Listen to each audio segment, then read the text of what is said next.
हत्या है तो भी पुलिस दोषी है, अगर आत्महत्या है तो उससे ज्यादा दोषी है पुलिस। मामले का खुलासा उस वक्त होगा कि जब वह फुटेज सामने आएगा। सस्पेंड कर देने मात्र से थोड़ी मामला होता है, क्योंकि जिसका लड़का चला गया फिर वापस थोड़ी आएगा। इस न्यूज के प्रायोजक है उषा फर्नीचर। आप देखना शुरू कर चुके हैं एबीएन बिहार न्यूज। मैं हूं आपके साथ महफूज कामिल। हम बता दें कि कांटी कस्टडी में 6 फरवरी को शिवम नामक युवक जो करवारी का रहने वाला है उसकी मौत के बाद जो है ये मामला अब तूल पकड़ लिया है और यह मामला जो है नेशनल इशू बनता जा रहा है और यह मामला अब नेशनल मानवाधिकार और बिहार मानवाधिकार आयोग तक पहुंच गया है। अब देखना यह है कि अब जो पीड़ित परिवार है उनको कब इंसाफ मिलता है, चूंकि जो मामले हुए हैं जिस तरीके से जो है जहां पे सुरक्षा की बात कही जाती है वहां अगर युवक की मौत होती है तो ये कहीं ना कहीं जो है प्रशासन पर बड़ा सवाल खड़ा कर देता है। वहीं आपको बता दें कि जैसे ही शिवम की मौत की खबर परिजनों को मिली, जो परिजन है उन्होंने काफी आक्रोश था और कुछ क्षति भी पहुंचाया गया है, जिसके हमने जो है फोटोज के माध्यम से वीडियो के माध्यम से देखा है। इस वक्त हमारी मौजूदगी जो है मुजफ्फरपुर के एसके झा जो वकील है, जो मानवाधिकार के वकील है, वो हमारे सामने उनसे बात करेंगे क्या कुछ मामला शिवम को लेकर कहना चाहेंगे। जी क्या कहेंगे जिस तरह से जो है शिवम की मौत हुई है काटी हाजत में, जहां पे लोग सुरक्षा की बात करते हैं, जहां पे सुरक्षा की उम्मीद रहती है वहां मौत होती है, क्या कहेंगे? देखिए, यह पूरा जो मामला है यह पूरा मामला पुलिस की नेग्लिजेंसी का यह मामला है। इसलिए कि पुलिस की हिरासत में अगर कोई व्यक्ति है तो उस व्यक्ति को सुरक्षित माना जाता है, लेकिन यहाँ पर ठीक इसके उलट हो गया। अब उसको सुरक्षित जोन में ही उसकी मौत हो गई। तो यह पुलिस की पूरी नेग्लिजेंसी है, थोड़ी नेग्लिजेंसी नहीं है, और मानवाधिकार का यह अति गंभीर श्रेणी का यह उल्लंघन का मामला है। अब परिजन जो बता रहे हैं कि नहीं 3 तारीख को शिवम को पुलिस ने लेकर के गया, पुलिस के तरफ से बताया गया कि नहीं 4 तारीख को शिवम को लेकर के गया। यह मामले का खुलासा उस वक्त होगा कि जब वह फुटेज सामने आएगा कि जिस दिन शिवम एंट्री हुआ था थाने में। तो जब 3 तारीख और 4 तारीख के सीसीटीवी फुटेज को जब देखा जाएगा तो उसमें मालूम चलेगा कि अगर 3 को सीसीटीवी फुटेज का या 4 का सीसीटीवी फुटेज अगर जांच किया जाएगा तो मालूम चलेगा कि आखिर शिवम की एंट्री किस तिथि को थाने में हुई थी। दूसरी बात कि 3 को हुआ एंट्री या 4 को हुआ, फिर अब उसके आगे बढ़िए, जो नियम है 24 घंटा में उसको जुडिशियरी मजिस्ट्रेट के सामने उसको लाना है।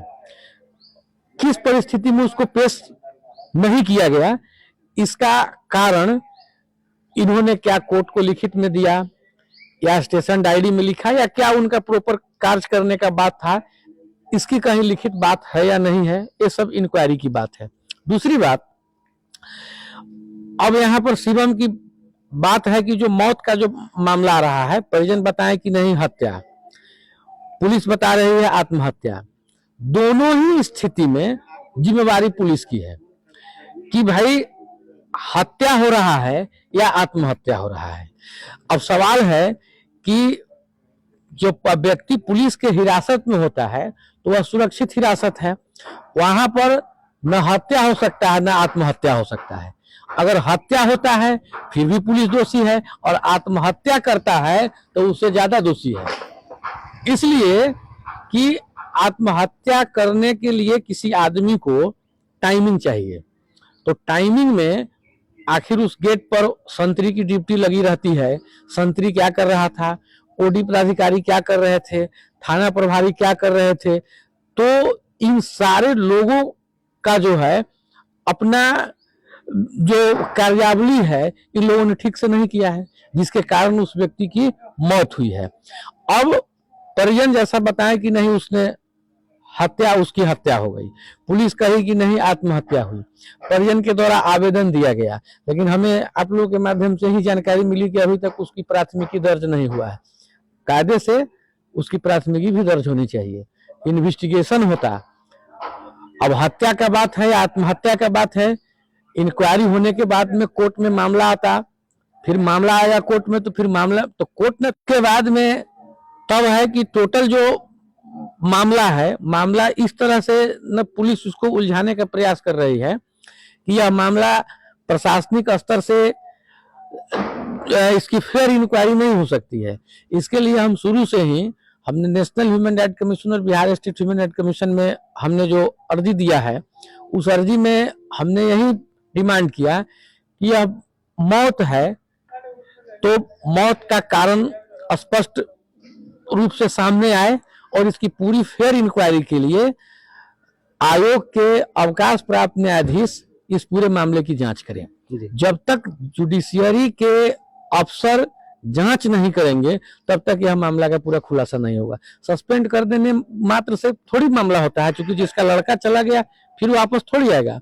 और दूसरी बात है कि पीड़ित परिवार काफी गरीब है और बहुत गरीब है, उसको रहने के लिए घर भी नहीं है, तो इस पर सरकार उसको उचित मुआवजा दे। हालांकि मानवाधिकार आयोग के वहां से भी उसको मुआवजा मिलेगा, क्योंकि उसमें एक प्रक्रिया है, इंक्वायरी होगी, इंक्वायरी होने के बाद में आयोग सरकार को अनुशंसा करती है, उसके बाद इनको मुआवजे की राशि मिलेगी। लेकिन तत्काल सरकार को उस पीड़ित परिवार को मुआवजा देना चाहिए और उसके बाद में इस पूरे मामले की पूरी फेयर इंक्वायरी हो और जो भी संबंधित पुलिस पदाधिकारी या पुलिसकर्मी जो भी दोषी हैं उनके ऊपर सख्त से सख्त कार्रवाई हो। कि बिहार में तो जुडिशियरी कस्टडी में जो डेथ हो रहा है, साल में 2 साल 3 साल में एक आध वो ऐसा मामला आ ही जा रहा है, इस पर बिल्कुल ही विराम लगे। तो इस पूरे विषय को लेकर के हम लोग आयोग में गए हैं। अगले सप्ताह निश्चित रूप से आयोग के द्वारा इसमें बहुत ही सख्त कदम उठने जा रहा है। और हम आपको बता दें कि कस्टडी में जो डेथ होती है पुलिस की कस्टडी में, यह मानवाधिकार उल्लंघन के अति गंभीर श्रेणी का यह मामला होता है और ये बहुत ही बड़ा वायोलेशन है मानवाधिकार का, क्योंकि कस्टडी में नहीं डेथ होना है। अगर उसकी तबीयत खराब होती है तो उसके लिए मेडिकल बना हुआ है, मेडिकल में पुलिस के ले जाना है, लेकिन पुलिस ने यहाँ पर अपनी ड्यूटी ही नहीं ठीक से किया है और जो उसके शरीर पर कुछ जख्म के भी निशान आए हैं, जैसा कि हम अखबार वगैरह में देखे हैं। तो ये सब कहीं ना कहीं मामला ऐसा शो कर रहा है कि बहुत सारे ऐसे तथ्य हैं जिसको छिपाने का प्रयास किया जा रहा है, लेकिन ये सब मामला अब छिपने वाला भी नहीं है। इसमें इंक्वायरी होगी, आयोग भी अपने स्तर से जांच पड़ताल करेगी और निश्चित रूप से उस पीड़ित परिवार को न्याय जरूर मिलेगा।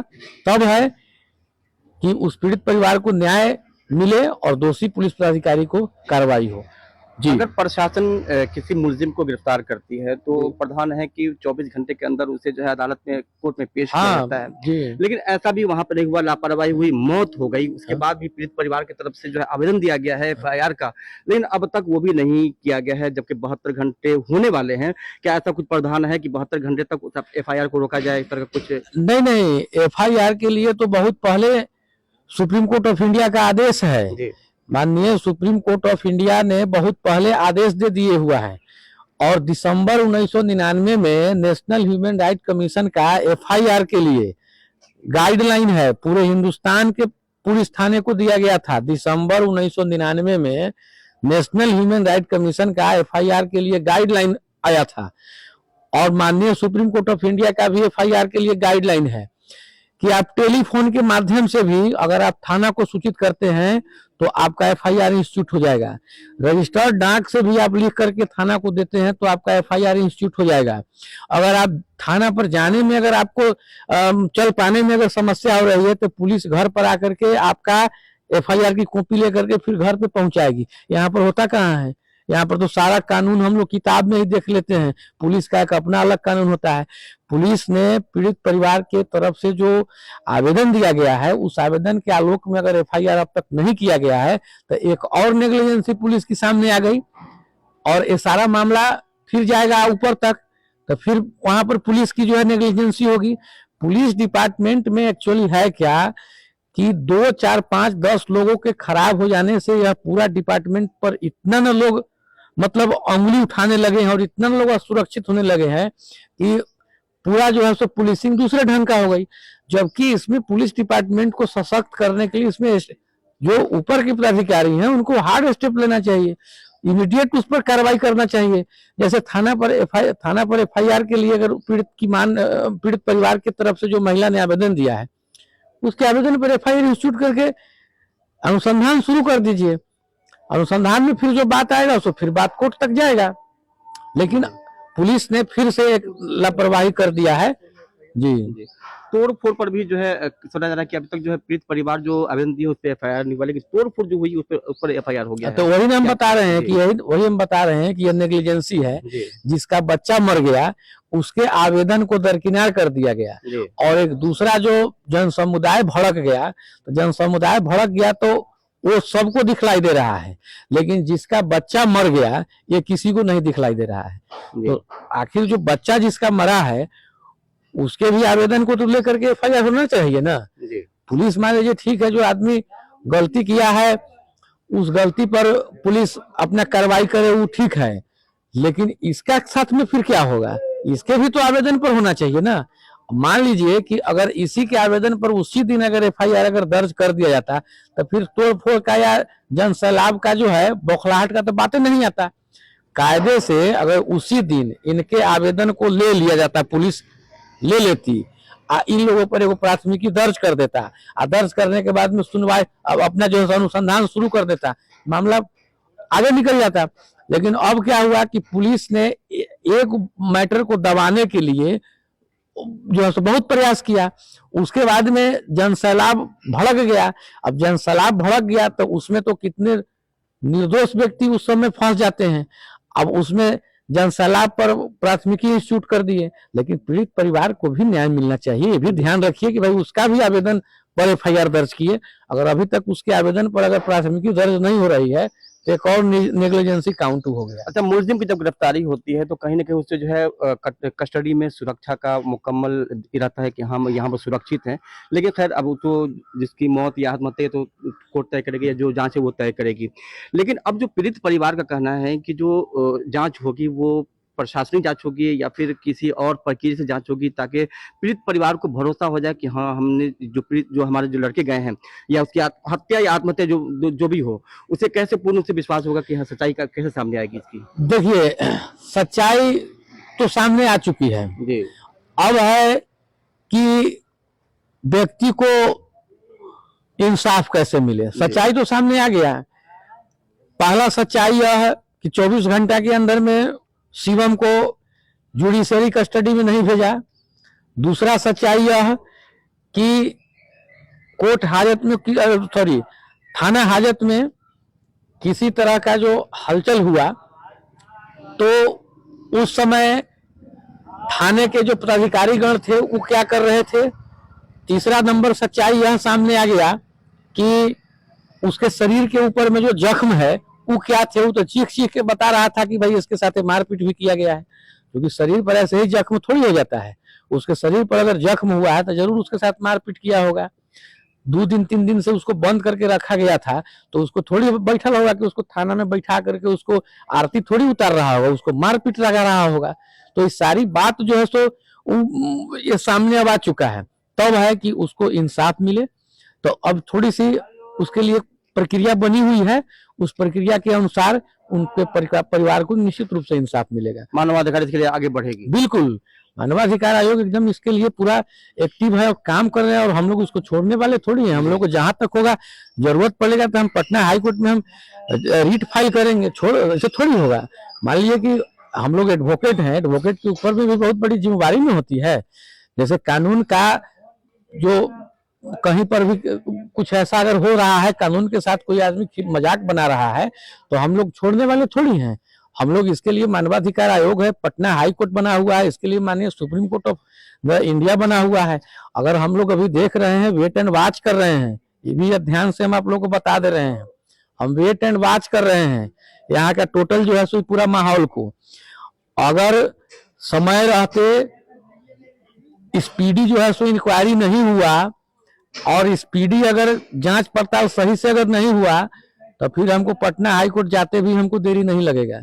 इसलिए कि किसी को 1-2 जो है सो मुकदमा के लिए जाने के लिए सोचता है, हमारा काम ही यही है, तो फिर हमको पटना हाई कोर्ट जाते जाते भी हमको देरी भी नहीं लगेगा। हम तो वेट एंड वॉच कर रहे हैं।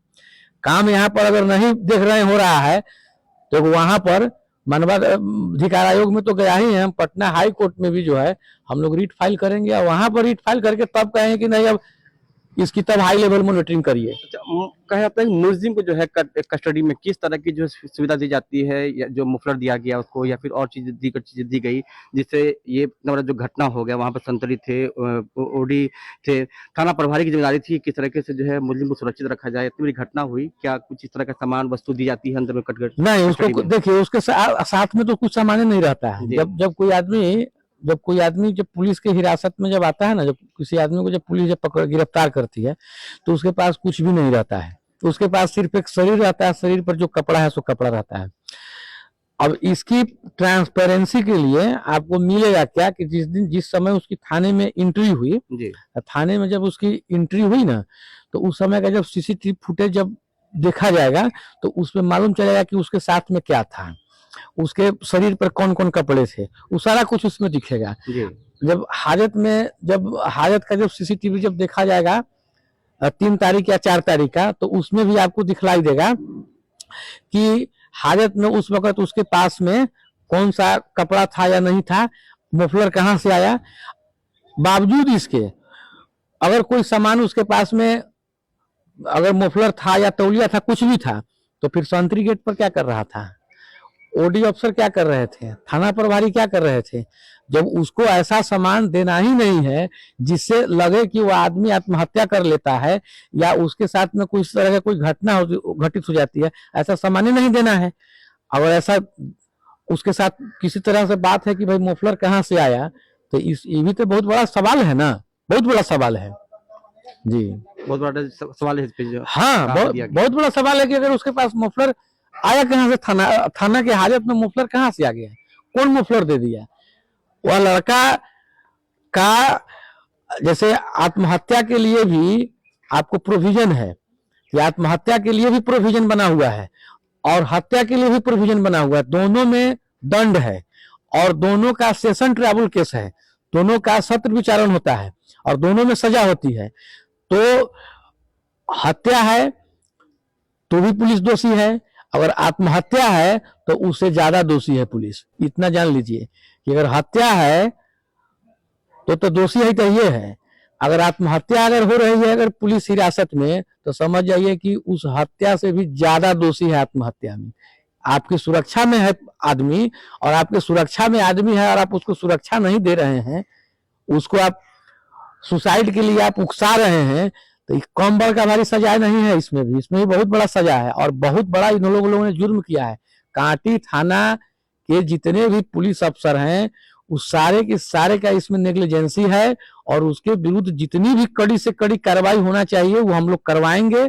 और हम आप लोगों को फिर से बता देते हैं कि हम खुद वेट एंड वॉच कर रहे हैं और देख रहे हैं यह मामला, अगर यहाँ पर ये लोग सही से फेयर इंक्वायरी नहीं अगर हमको समझ में आएगा, हम पटना हाई कोर्ट हम जाएंगे और इसको न्याय दिलवाना है तो न्याय दिलवाना है और बिहार से कस्टडियल डेथ का मामला को खत्म करवाना है, सदा के लिए तो खत्म करवाना है। 12 साल में मरे हुए दरोगा को जिंदा खोज करके हम लोग लाए हैं, तो 12 साल फिर लड़ा जाएगा, उसमें कौन बड़ा भारी बात है।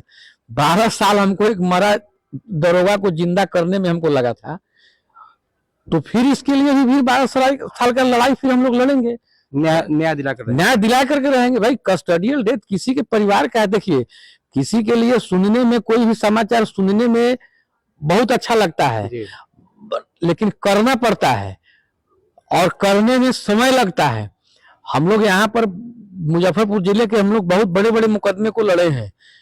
मुजफ्फरपुर आई हॉस्पिटल कांड, सुनीता किडनी कांड हम लोगों ने एक जगह तक लेकर के गया है और आज भी लड़ाई हमारी चल रही है। सुनीता किडनी कांड में परिजनों को हमने मुआवजा दिलवाया, सरकारी खर्च पर इलाज करवाया और आई हॉस्पिटल कांड में सब लोगों को मुआवजा दिलवाया। आज भी केस चल रहा है, हम लोग हाई कोर्ट तक गए हुए थे। और रही बात यह केस है तो हम लोगों को अब है कि पूरे बिहार से कस्टडियल डेथ नामक वर्ड को खत्म करवा देना है, तो खत्म करवा देना है तो खत्म करवा देना है। अब इसके लिए फिर लड़ा जाएगा। जैसा कि बात कर रहे थे अभी मानवाधिकार के जो वकील हैं इसके झा, उनसे बात कर रहे थे, उन्होंने कहा कि यह जो घटना हुई है यह कहीं बहुत बड़ी जो है प्रशासनिक लापरवाही है और जिसकी जो है मौत हुई है शिवम कुमार की, जिन्होंने कहा कि जो मुफलर लटका कर जो है हत्या किया था, लेकिन सवाल ये पैदा होता है कि आखिर कस्टडी में मुफलर आया कहाँ से, जबकि इस तरह की जो है वस्तुएं जो है कस्टडी में नहीं दी जाती है। इसके झा ने कहा है कि चाहे मामला जो भी हो, आत्महत्या या हत्या, यह जो है प्रशासनिक पर जो है सवालिया निशान है और प्रशासनिक की जिम्मेदारी होती है उसको सुरक्षा देना, जबकि अगर सुरक्षा के कटघरे में अगर किसी की मौत होती है तो यह जो सवाल जो है प्रशासनिक पर जो है बड़ा सवाल उठता है। तो इसके झा ने बाज़ाब्ता कहा है कि अगर मुजफ्फरपुर से इस मामले को नहीं सुलझाया जाता है तो इस मामले को जो है पटना हाई कोर्ट तक ले जाएंगे और जो पीड़ित परिवार है, जो मृतक शिवम कुमार है, उनके जो परिवार है उनको हम न्याय दिलाकर रहेंगे और जो मुआवजा है वो भी हम पीड़ित परिवार को दिलाकर रहेंगे। अब देखना यह है कि ये मामला का खुलासा कब होता है, इस मामला का जो है कब जो है पीड़ित परिवार को न्याय मिलता है।